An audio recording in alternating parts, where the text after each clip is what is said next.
வணக்கம், நான் தான் Shabdina. Welcome back to Shabdina's kitchen. இன்னைக்கு நம்ம கிச்சனில் பார்க்க போது ஒரு சூப்பரான ஓட்ஸ் உப்புமா எப்படி பண்ணுறது பார்க்க போகிறோம். அது மட்டும் இல்லைங்க, நான் யூஸ் பண்ணுற ஓட்ஸ்னு சஃபோலா ஓட்ஸ்.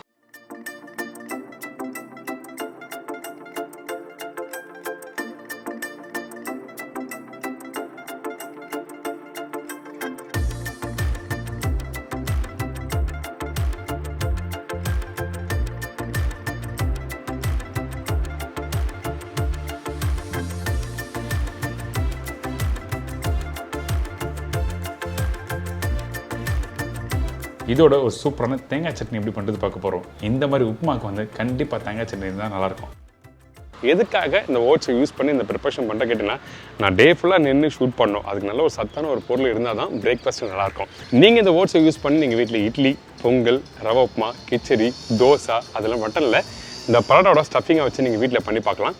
இப்போது இந்த சஃபோலா ஓட்ஸை யூஸ் பண்ணி எப்படி ஓட்ஸ் உப்புமா பண்ணுறது சொல்லி நம்ம பார்க்க போகிறோம். இந்த ரெசிபிக்கு தேவையான பொருட்கள் ஃபஸ்ட்டு பார்த்தலாமா? ஓட்ஸ் உப்புமாவுக்கு தேவையான பொருட்கள்: Saffola oats 1 cup, mix vegetable அரை பவுல், வெங்காயம் 2 நம்பர், பச்சை மிளகாய் 2லேருந்து 3 நம்பர், காய்ந்த மிளகாய் 2 நம்பர், கடலைப்பருப்பு 1.5 டேபிள் ஸ்பூன், சீரகம் 1/4 டீஸ்பூன், கடுகு தாளிப்புக்கு தேவையான அளவு, மஞ்சள்தூள் 1/4 டீஸ்பூன், கருவேப்பிலை தேவையான அளவு, கொத்தமல்லி தேவையான அளவு, உப்பு டூ டேஸ்ட், ஆயில் குக் பண்ணுறதுக்கு தேவையான அளவு, நெய் 4 டேபிள் ஸ்பூன். இதாங்க இந்த ரெசிபிக்கு தேவையான பொருட்கள். ஃபஸ்ட்டு நம்ம என்ன பண்ண கேட்டிங்கன்னா, நம்மக்கிட்ட இருக்க இந்த சஃபோலா ஓட்ஸ் இதை கொஞ்சம் லைட்டாக வறுக்க ஆரம்பிக்கிறோம். எதுக்காக வறுக்கிறோன்னு கேட்டிங்கன்னா, ப்ராப்பராக டெக்ஸ்சர் வேணும்னு இருந்துச்சுன்னா அந்த டைமில் லைட்டாக வறுத்துட்டு அதுக்கப்புறம் அடுத்த ஸ்டேஜ் போகிறது நல்லது. உங்களுக்கு என்ன குவான்டிட்டி வேணுமோ அதுக்கேற்ற மாதிரி நீங்கள் எடுத்துக்கலாம். நம்ம சஃபோலா ஓட்ஸில் ப்ரோட்டீன், ஃபைபர், அயன் இருக்கிறதுனால ஒரு நாளைக்கு தேவையான ஃபுல் எனர்ஜி கிடைக்கும்னு சொல்கிறாங்க.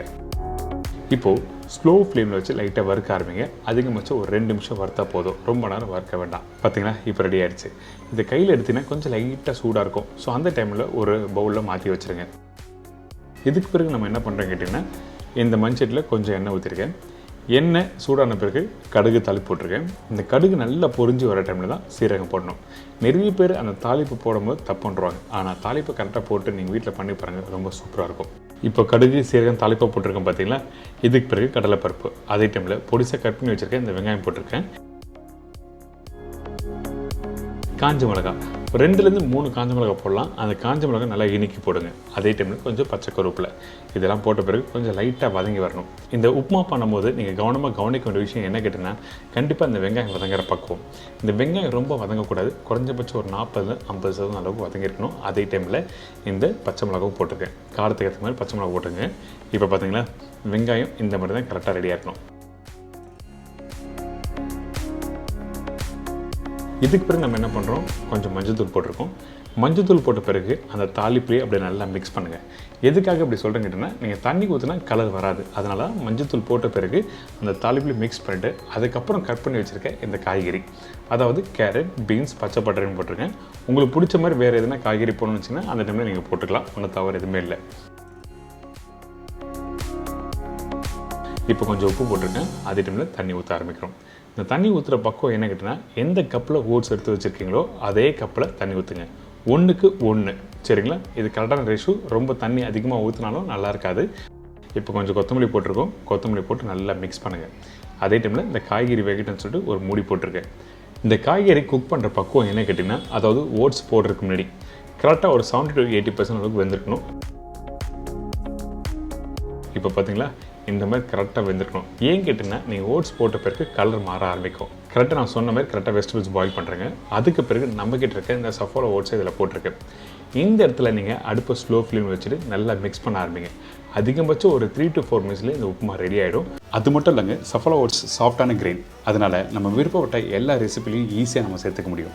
இப்போ நல்லா மிக்ஸ் பண்ணி எடுத்திங்கன்னா இந்த மாதிரி டெக்ஸ்டில் கரெக்டாக வந்திருக்கும். பார்த்தீங்களா, இப்போ நல்லா உதிரியாக வந்திருக்குல்ல, சூப்பராக இருக்கும். அந்த வாட்டர் மெஷர்மெண்ட் ரொம்ப இம்பார்ட்டன்ட். கரெக்டாக மெஷர் பண்ணி நீங்கள் கரெக்டாக யூஸ் பண்ணிங்கன்னா ரொம்ப நல்லாயிருக்கும். இப்போ மிக்ஸ் பண்ணியாச்சு. கொஞ்சம் கொத்தமல்லி போட்டிருக்கேன், நெய் போட்டிருக்கேன். இந்த இடத்துல இதெல்லாம் போட்ட பிறகு கொஞ்சம் லைட்டாக மிக்ஸ் பண்ணிட்டு திருப்பி ஒரு மூடி போட்டு தம் போடுங்க ஒரு 5 நிமிஷத்துக்கு. அதுக்கு பிறகு ஓப்பன் பண்ணி பார்த்தீங்கன்னா ஒரு அருமையான ஓட்ஸ் உப்புமா ரெடி.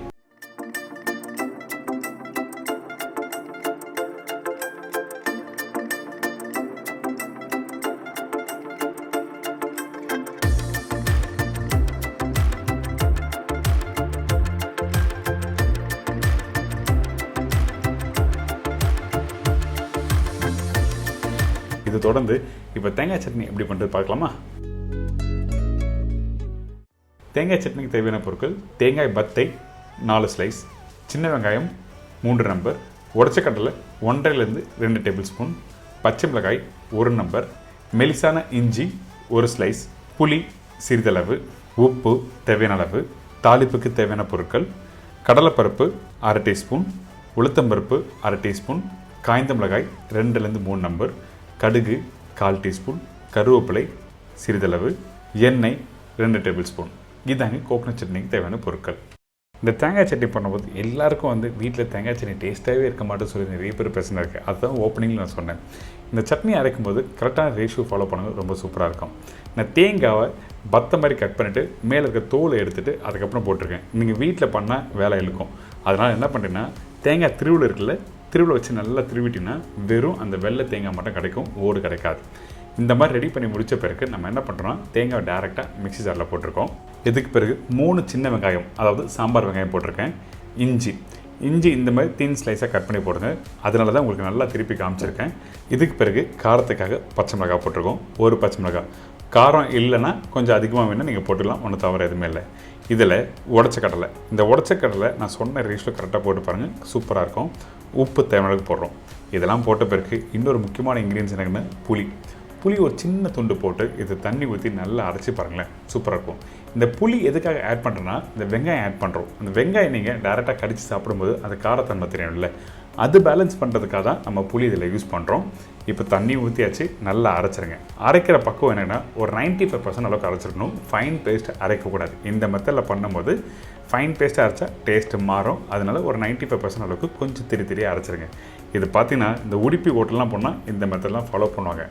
ஸ்பெஷலி பார்த்தீங்கன்னா கௌரி நிவாஸ், சரவணா பவன் இந்த மாதிரி ப்ராப்பர்ட்டிலாம் இந்த மாதிரி தான் பண்ணுவாங்க. இப்போ ரெடி ஆகிடுச்சு.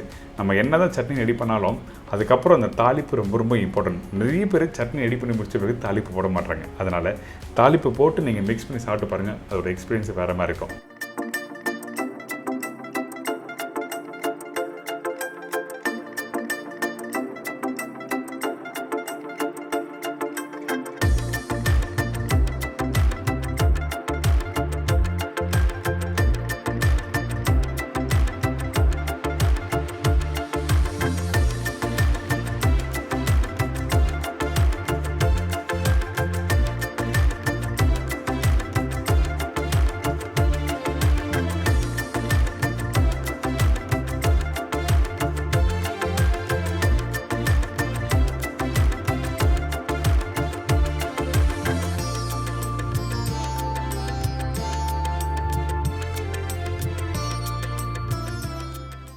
என்னங்க, இந்த சஃபோலா ஓட்ஸை யூஸ் பண்ணி எப்படி இந்த ஓட்ஸ் உப்புமா எப்படி பண்ணி சொல்லி கொடுத்துருக்கேன். கண்டிப்பாக ட்ரை பண்ணி பாருங்கள்.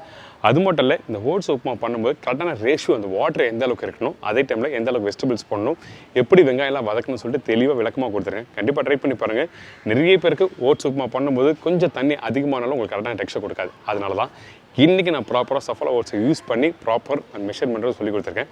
ட்ரை பண்ணுங்கள், என்ஜாய் பண்ணுங்கள். இதே மாதிரி நாளைக்கு இன்னொரு சூப்பர் ரெசிபி சந்திக்கிறேன். நன்றி, வணக்கம். See you, bye bye, take care.